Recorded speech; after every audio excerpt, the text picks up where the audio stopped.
ఆసుపత్రి మాజీ ఎమ్మెల్యే జేసీ ప్రభాకర్ రెడ్డి గత వైసీపీ ప్రభుత్వంపై తీవ్ర స్థాయిలో మండిపడ్డారు.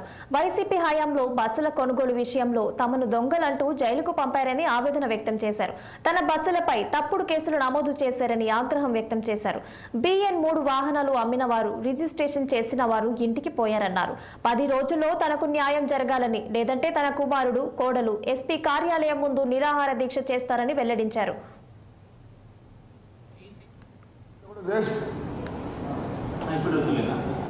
చెప్పలే ఏమైతే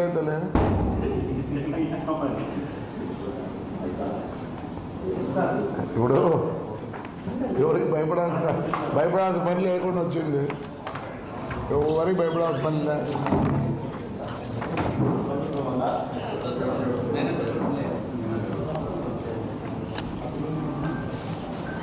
రైట్ రా నాన్న, wish you all good luck.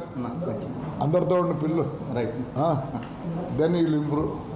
కలుద్దాం, నాకేదో పని ఉంది, లోకల్ పని, కలుద్దాం. Plan it. రైట్ మా తమ్ముడు.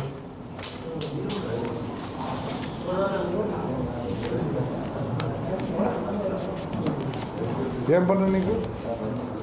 వానికి కదా నీకులే. హైదరాబాద్ ఉండేది, హైదరాబాద్ లో కదా ఉండేది.